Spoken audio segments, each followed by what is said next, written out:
Hello friends. उम्मीद करता हूँ आपको हमारा पढ़ाने का तरीका समझ आ रहा होगा और आसान लग रहा होगा। ए के 9 साउंड आपको अच्छे से समझ आ गए होंगे।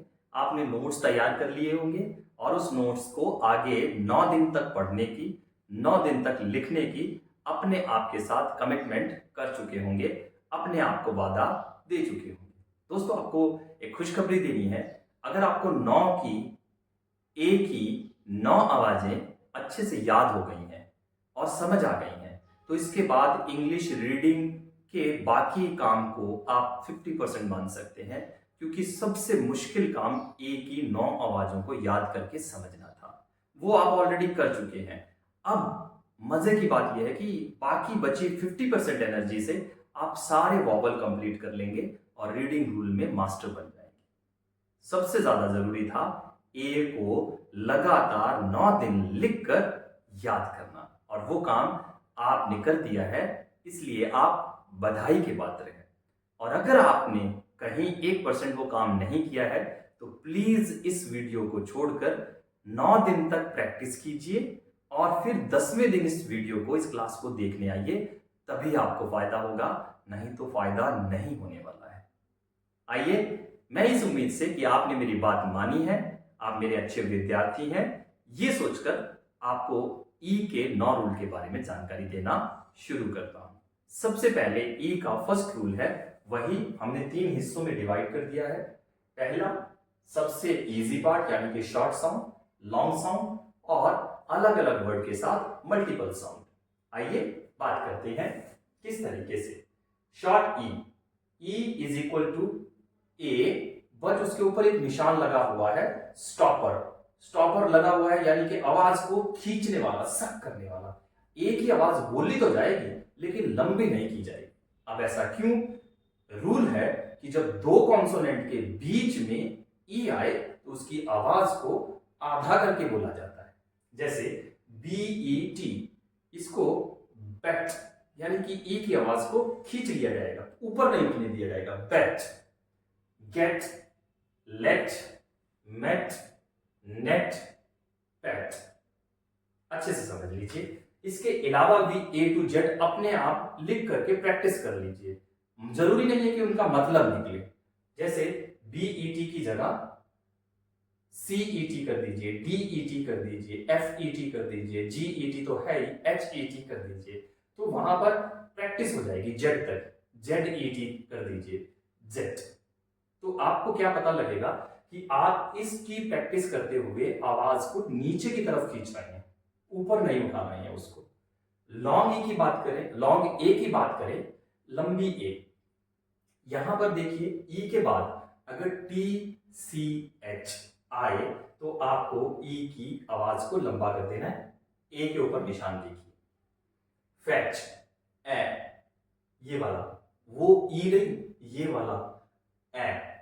Fetch, retch, vetch, sketch, catch, retch. उम्मीद करता हूं आपको समझ आ गया होगा। लॉन्ग ई पर चलते हैं। लॉन्ग ई के ऊपर एक ही काम है, ई की आवाज लंबी होगी। किन सिचुएशन में होगी? जब ई डबल हो, जैसे सी लास्ट में डबल ई। पी, जब आप चार दीवारी में बाथरूम ना करके किसी खुले में बाथरूम करते हैं तो उसे पी कहते हैं। एग्री, डबल ई, लंबी आवाज। बीच में आ गई डबल ई, तब भी आवाज लंबी रहेगी, जैसे deep, feet, week, meet. Rule number 3, अगर ई और ए किसी शब्द के बीच में आ जाए, ई और आई किसी शब्द के बीच में आ जाए, तो ये दोनों सिचुएशन लॉन्ग ई की आवाज निकालती हैं। अब आप में से बहुत से बच्चे कहेंगे कि सर, आपने पिछली क्लास में ई और ए की आवाज को ए साउंड में बताया था, लेकिन यहां पर ई और ए की आवाज को आप ई साउंड में बता रहे हैं, यानी आप हमें कंफ्यूज कर रहे हैं। ऐसा नहीं है, ध्यान दीजिए। अगर आपने वो क्लास ध्यान से देखी थी तो मैंने बताया था ई और ए दोनों मिलकर सिर्फ 9 शब्दों में, सिर्फ 9 शब्दों में ए की आवाज देते हैं। बाकी सब जगह पर ई और ए मिलकर ई की आवाज देते हैं। एग्जाम्पल, ईट, टी, सी, बीट, लीन। इसी तरीके से ई और आई किसी शब्द के बीच में आए तो वहां पर भी ये ई की आवाज देते हैं, जैसे रिसीव, ई और आई मिलकर ई की आवाज दे रहे हैं। कंसीव, डिसीव, लॉन्ग ई, मैजिक ई के साथ। सबको पता है आप लोगों को कि जब मैजिक ई किसी भी वॉवल के साथ आती है तो उस वॉवल की आवाज को बढ़ा देती है। जैसे ई वी ई, लास्ट में मैजिक ई है, उससे पहले कॉन्सोनेंट है और उससे पहले ई है, तो आवाज हो जाएगी, इस पहले वाली ई की आवाज लंबी हो जाएगी। Eve, H E R E, here, पूरे भारत में इसको हेयर कहा जाता है। हालांकि कोई रूल नहीं है, लेकिन हकीकत में रूल अप्लाई करेंगे तो लास्ट वाली ई जो है वो पहले वाली ई को पहले अक्षर के साथ खींचकर लंबा कर रही है, हियर। और पूरे अंग्रेजों को ध्यान से बोलता हुआ देखेंगे तो आपको कंफर्म हो जाएगा कि हम गलत पढ़ रहे हैं, वो सही बोल रहे हैं। इसी तरीके से these, delete, complete, scene, athlete, हर जगह ई की आवाज आ रही है क्योंकि लास्ट वाली ई पहले वाली ई की आवाज को लॉन्ग कर रही है। अब लॉन्ग ई से मल्टीपल साउंड के ऊपर देखते हैं कहां कहां ई मल्टीपल साउंड देती है। तो डबल ई आर कहीं हो तो ई की आवाज ए आर कहीं हो तो ई की आवाज, इन दोनों सिचुएशन में ई की आवाज ईयर, थोड़ा फास्ट बोलेंगे, ईयर, ई और ear. Dear, fear, near, tear. अब टीयर को देखकर आपको याद आ रहा होगा कि सर पिछली क्लास में आपने ए की आवाज निकालते हुए टीयर को टेयर कहा था। वहां भी है क्योंकि ये टीयर जो वर्ड है वो 9 वर्ड के अंदर आता है, तो इसको टीयर भी कहा जाता है और इसको टेयर भी कहा जाता है। इसी तरीके से डबल ई और आर को कहीं पे तब भी डबल ई और आर को ई की साउंड दी जाती है, जैसे dear, cheer. Okay, rule number 6 पे चलते हैं।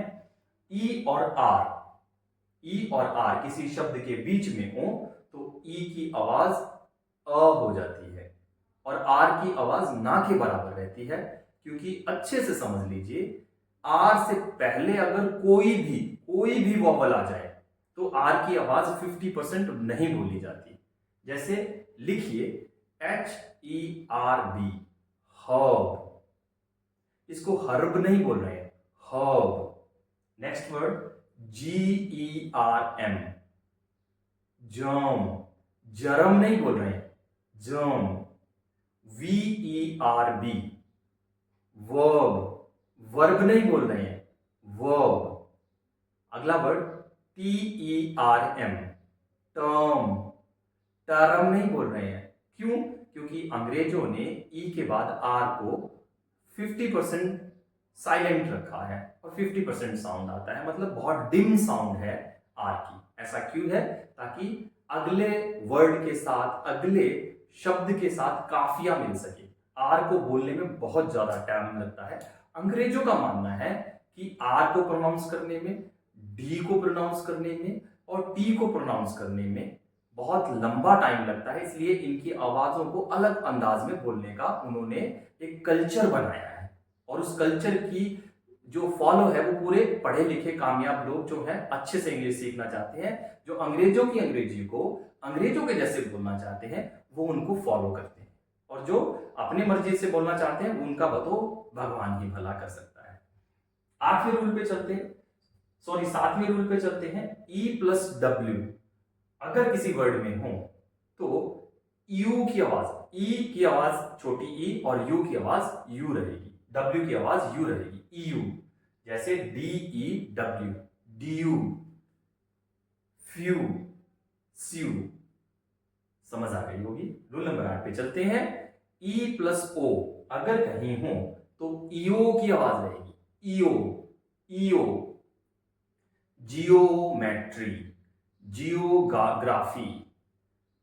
E+U अगर कहीं हो तो ई और यू की आवाज यू रहेगी किसी शब्द के शुरुआत में, ई की आवाज साइलेंट रहेगी, नहीं आएगी। जैसे EUROPE,